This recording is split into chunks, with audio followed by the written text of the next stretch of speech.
તો આ તરફ પંજાબના શહેરોમાં હુમલો થવાની આશંકા છે। પંજાબના શહેરોમાં ચેતવણીના સાયરન વાગ્યા છે અને ચંદીગઢ, મોહાલી, પટિયાલામાં સાયરન વાગ્યા છે। ચંદીગઢમાં ચેતવણી આપતા સાયરન વાગી રહ્યા છે। પટિયાલામાં પણ સાયરન વગાડી લોકોને સૂચના અપાઈ છે। લોકોને ઘરમાં રહેવા, સુરક્ષિત રહેવા માટે સૂચના જાહેર કરાઈ છે। મોહાલીમાં પણ લોકોને એલર્ટ કરાયા છે। પટિયાલામાં સાયરન વગાડી લોકોને સૂચના આપવામાં આવી છે। એટલે કે જે પણ રાજ્યો છે જે સરહદ પર આવેલા છે ત્યાંની સુરક્ષા બંદોબસ્ત પણ એટલો ગોઠવાયો છે, પરંતુ હાલ જે સુરક્ષાના સાયરન વાગી રહ્યા છે, ચેતવણીના સાયરન વગાડવામાં આવી રહ્યા છે।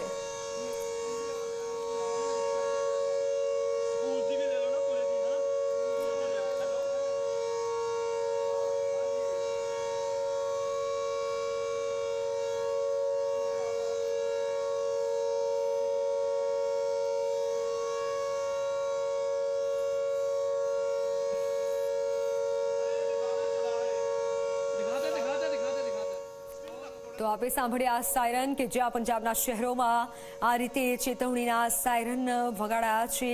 ચંદીગઢ, મોહાલીમાં પણ આ સાયરન સંભળાયા છે લોકોને અને ચેતવણી આપતા સાયરન વાગી રહ્યા છે। પટિયાલામાં પણ સાયરન વગાડી લોકોને સૂચના અપાઈ છે।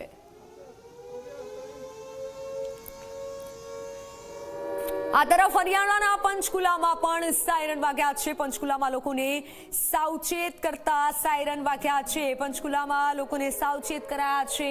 હરિયાણાના પંચકુલામાં આ સાયરન વાગ્યા છે અને એક તરફ જે બોર્ડર વિસ્તારોમાં જે તંગદિલીનો જે માહોલ છે, પરંતુ આ સાયરન વગાડી લોકોને ચેતવવામાં આવ્યા છે અને પંચકુલામાં લોકોને સાવચેત કરતા સાયરન વાગ્યા છે। તો અંબાલામાં પણ આ રીતે સાયરન વગાડાયા છે। અંબાલામાં લોકોને સાવચેત કરવા માટે આ રીતે સાયરન વગાડાયા છે। હરિયાણાના અંબાલામાં આ રીતે સાયરન વગાડાયા છે। પંચકુલામાં પણ સાયરન વાગ્યા છે, લોકોને સાવચેત કરાયા છે।